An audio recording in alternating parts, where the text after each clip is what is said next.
मित्रों नमन। आज अध्यात्म की, आत्मविज्ञान की और धर्म की चर्चा जड़ से करना प्रारंभ करेंगे। बिल्कुल जड़ से कि आखिर इसकी आवश्यकता क्या पड़ी, क्यों धार्मिक होने की आवश्यकता है, क्यों आध्यात्मिक होने की आवश्यकता है। इसी धर्म और अध्यात्म को लेकर के संसार में आपने धार्मिक ग्रंथ देखे होंगे, तीर्थ स्थान देखे होंगे, मंदिर देखे होंगे, मठ देखे होंगे, आश्रम देखे होंगे, गुफाएं देखी होंगी। आखिर ये क्या कहना चाहते हैं? ये मात्र इतना कहना चाहती हैं, इनका उद्देश्य केवल ये है कि आज का मानव या जब लिखे गए तब का मानव यानी मानव के लिए एक तनाव रहित और आनंददायी समाज तैयार करना है। अगर धर्म का सहारा न होगा, अध्यात्म का सहारा न होगा, तो मानव मस्तिष्क से विक्षिप्त सा हो जाएगा। उसको कहीं सहारा टिकाने के लिए कुछ नहीं होगा।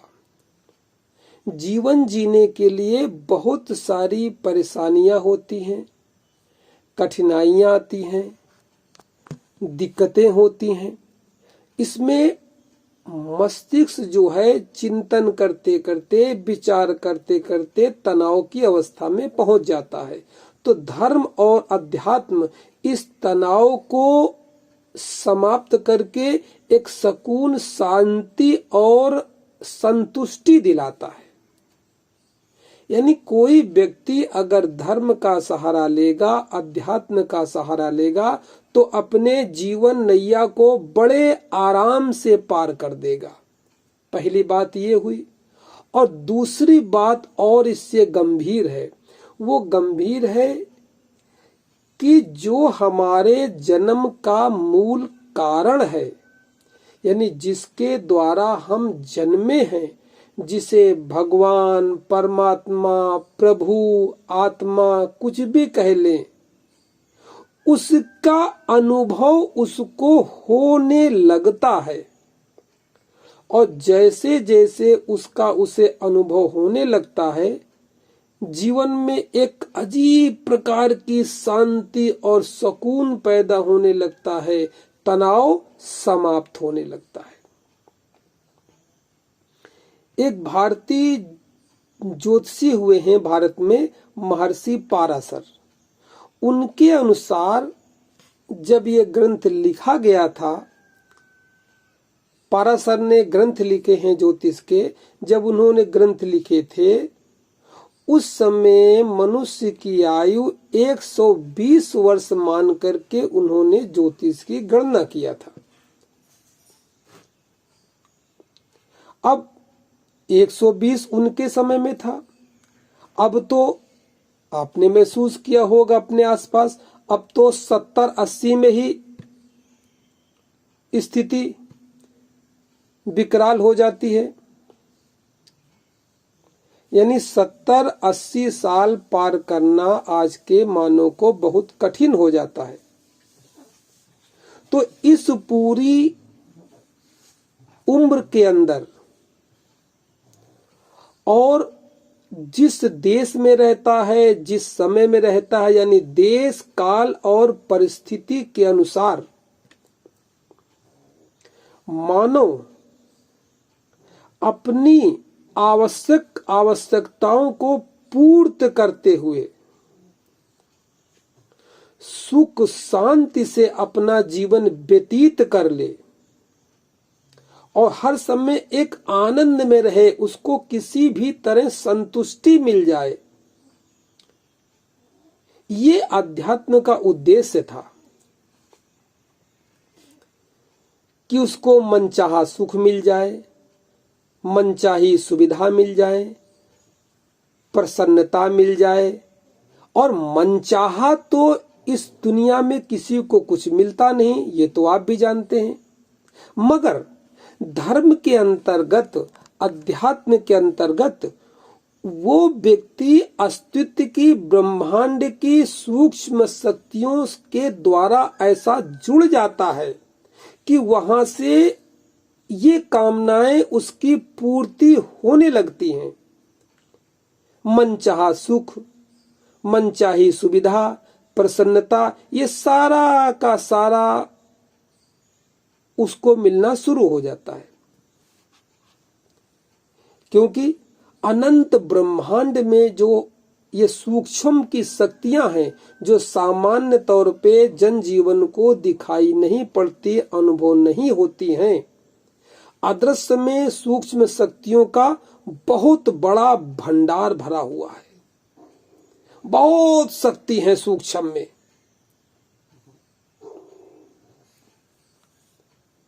जिसे जो है ना, इंसान जो है विभिन्न प्रकार के स्रोतों से प्राप्त कर सकता है। उन्हीं स्रोतों के अंतर्गत ये आपने पूजा पाठ, जप, तप, यज्ञ ये सब सुने होंगे। मगर होता क्या है, आदमी के अंदर चिंताओं और तनाव के द्वारा इतनी मस्तिष्क की नस नाड़ियां ग्रथित हो गई हैं, यानी गुथ सी गई हैं, ग्रंथियां मोटी हो गई हैं, लगभग नस नाड़ियां इतनी गुथी हुई हैं कि वो क्लियर नहीं है। उनमें खून का दौड़ान, उनमें ऑक्सीजन अच्छी तरह प्रवाहित नहीं हो रहा है। इसी कारण ये जो ग्रंथियां दबी पड़ी हैं तनाव के कारण, इन्हीं ग्रंथियों को के दबाव के कारण जो मनुष्य के अंदर जो सूक्ष्म शरीर है, उसके अंदर जो अनंत शक्ति का भंडार पड़ा हुआ है, अनंत शक्ति का स्रोत है, वो बंद पड़ा हुआ है। अब तनाव के कारण मस्तिष्क में ग्रंथियां पड़ी हैं। ग्रंथियों के द्वारा जो मनुष्य के अंदर तो जो क्षमता होती है, वो क्षमता बंद पड़ी है, वो क्षमता उसकी पूरी है नहीं। इसलिए जो वो कामना करता है तो कामना उसकी पूरी होती नहीं है। मान लिया आप मंदिर ही जाते हैं, आपने कोई बड़े मनोयोग से कामना किया और आपकी कामना पूरी नहीं हुई। दो व्यक्ति हैं, एक व्यक्ति है कि एक व्यक्ति ने कामना किया, उसकी मनोकामना पूरी हो गई, एक व्यक्ति ने मनोकामना किया, उसकी मनोकामना पूरी नहीं हुई। दोनों में अंतर क्या है? दोनों में अंतर क्या है? जिसकी मनोकामना पूरी नहीं हुई है, इसका मतलब उसका मस्तिष्क बहुत ही तनावग्रस्त है। उसके अंदर सूक्ष्म शरीर में जो नस नाड़ियां हैं उनमें गांठें पड़ी हैं, वो बंद पड़ी हैं, इसीलिए उसकी मनोकामना पूरी नहीं हुई। और जब किसी की मनोकामना पूरी होती नहीं है, मन की इच्छा के अनुसार उसके काम होते नहीं है, तो एक नकार का भाव पैदा होता है, नकारात्मक सोच पैदा हो जाती है। तो करना क्या पड़ेगा? अनंत ब्रह्मांड में या कह लीजिए कि भीतर, क्योंकि जो ब्रह्मांड में है वही पिंड में है। यत ब्रह्मांडे तत् पिंडे। अनंत ब्रह्मांड के रहस्यों को अनुभव करने के लिए, उसकी शक्तियों का आत्मसात करने के लिए ये बहुत जरूरी है कि आपको नकारात्मक विचार हटाने पड़ेंगे। मन को स्थिर करना पड़ेगा, शांत करना पड़ेगा, तब जाकर के कहीं आत्मा की शक्ति, परमात्मा की शक्ति, ब्रह्मांड का जो रहस्य है, इसके एक एक पर्दे आपके सामने खुलने लगेंगे और ब्रह्मांड में रहस्यों का जो पिटारा है आपके सामने खुलने लगेगा। होता यह है कि आजकल की जो हमारी दिनचर्या है, वर्तमान में जो हमारी जीवन की शैली है, जो समाज का दृष्टिकोण है, ये कुछ ऐसा है कि इसको देखते देखते, इससे परेशान होते होते नकारात्मक सोच पैदा होने ही लगती है। जैसे आपका लड़का है, मन में आता है कि लड़का ना पढ़ा तो क्या हो जाएगा, नकारात्मक सोच हो गई ना। लड़का पढ़ रहा है, नौकरी ना लगी तो क्या हो जाएगा। लड़की को इतना पढ़ा लिखा रहा हूं, अच्छा वर न मिला तो क्या होगा। व्यापार में इतना पैसा लगा रहा हूं और व्यापार न चला तो क्या होगा। जिसके साथ में साझेदारी से व्यापार कर रहा हूं, अगर इसने धोखा दे दिया तो क्या होगा। कोई बीमारी लग गई, बीमारी ठीक ना हुई तो क्या होगा।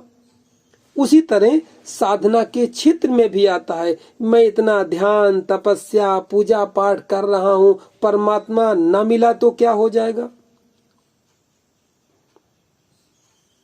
इतने सालों से लगातार ध्यान का अभ्यास कर रहा हूं, प्रभु का स्मरण कर रहा हूं, समाधि का अभ्यास कर रहा हूं, समाधि ना लगी तो क्या हो जाएगा। ये जो नकार की क्षमता है, हर जगह क्या ना हुआ तो क्या हो जाएगा, ना हुआ तो क्या हो जाएगा, बार बार ये जो नकार का भाव आता है, इस नकार के भाव से आदमी पूरी ताकत के साथ, पूरी त्वरा के साथ काम का प्रारंभ ही नहीं कर पाता है।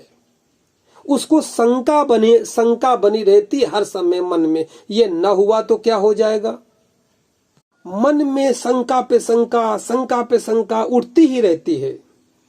और फिर इन नकारात्मक विचारों और शंकाओं के कारण वो घबरा जाता है, और फिर वो घबराहट में, बेचैनी में भगता कहाँ है, सीधे उसको मंदिर दिखाई पड़ता है, मनौती मानना दिखाई पड़ता है, तीर्थ स्थान दिखाई पड़ता है। यानी जहां उसको भय हुआ, डर हुआ, वो सीधे भगा परमात्मा की ओर, और परमात्मा की पूजा अर्चा, जप, पूजा पाठ, आरती, जो कुछ भी हुआ है, मतलब उसको करना प्रारंभ कर दिया। तो अब आप यहाँ पर गौर से समझिएगा, उसने जितने भी ये तीर्थ स्थान, तीर्थ यात्राएं की, पूजा पाठ की, जप तप किए, चालीसे पढ़े, इसका उद्देश्य क्यों उसने शुरू किया। उसने इसलिए शुरू किया इंसान ने कि वो घबरा गया था, भय से भर चुका था।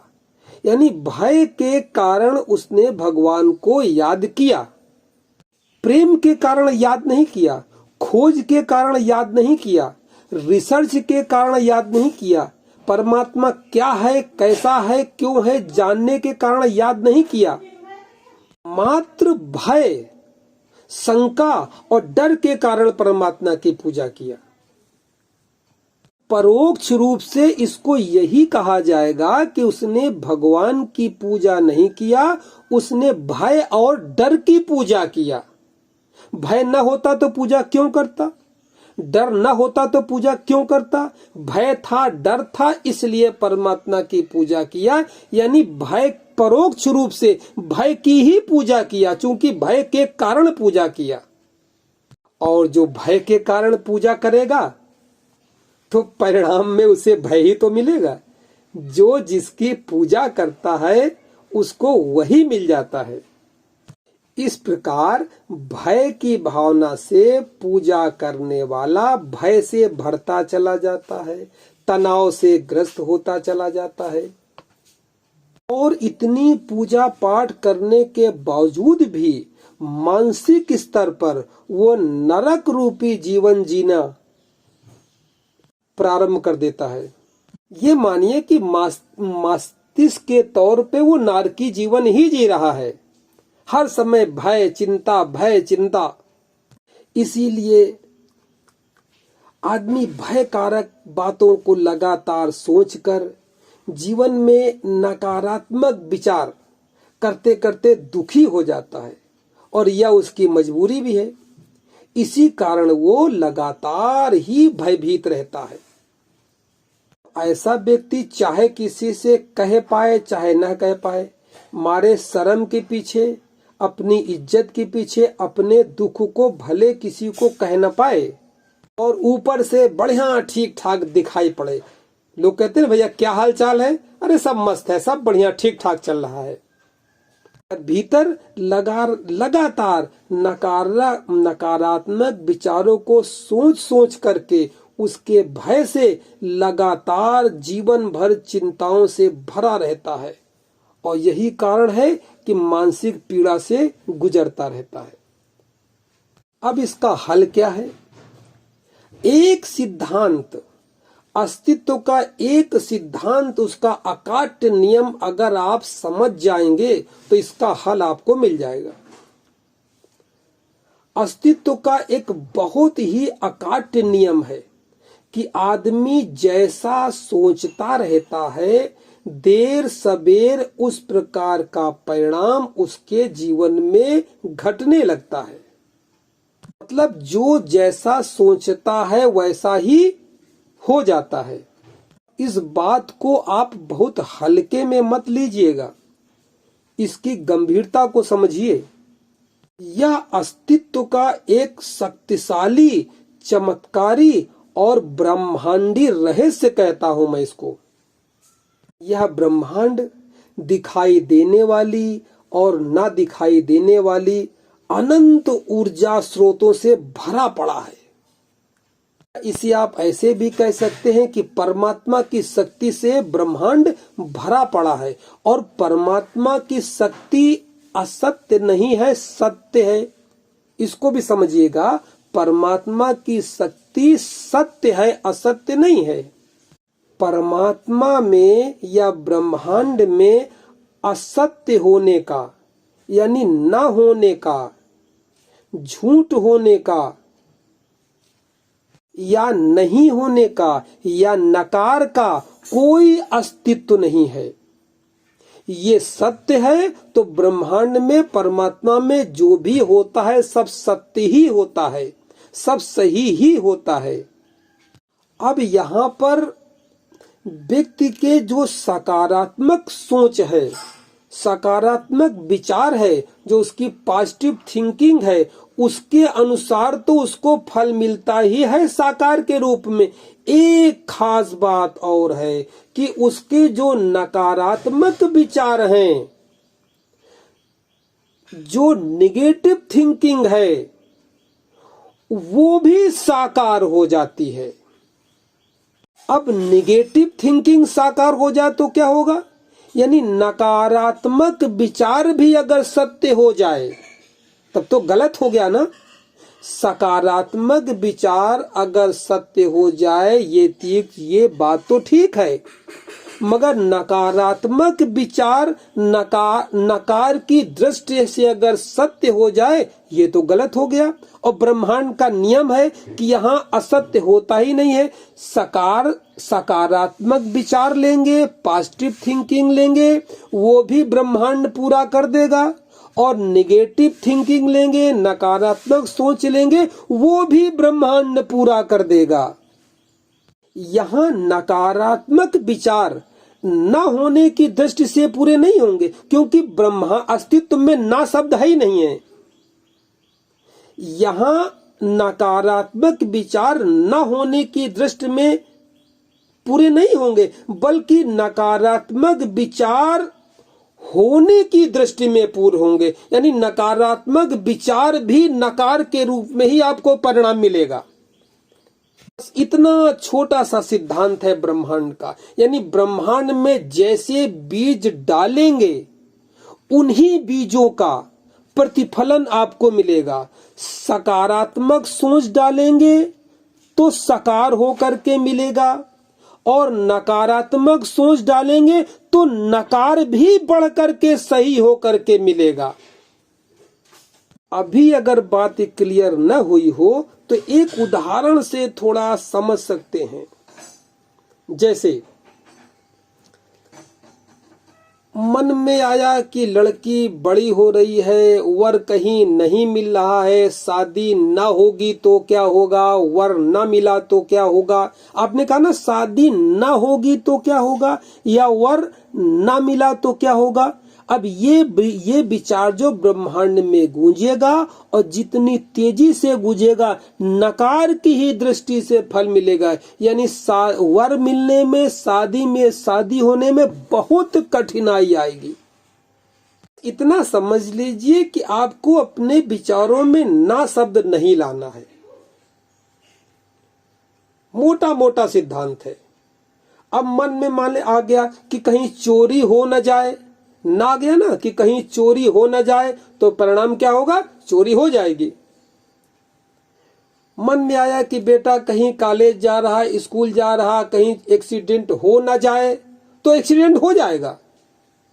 जहां भी आपकी सोच नकार हुई, ब्रह्मांड में नकार की ना की तरंगें गुजरी, इन्हीं तरंगों का विकास हो करके आपको वापस ना के रूप में ही मिल जाएगा। बस इतना ब्रह्मांड का सिद्धांत, अस्तित्व का अकाट्य जो नियम है, अगर आपको समझ में आ गया, नकारात्मक सोच से आप बाहर निकल आएंगे। हर समय सकारात्मक सोच पैदा होगी, कि जब सकारात्मक सोच पैदा होगी तो आगे चल के देर सबेर सकार रूप से उसका परिणाम आपको प्राप्त होना शुरू हो जाएगा।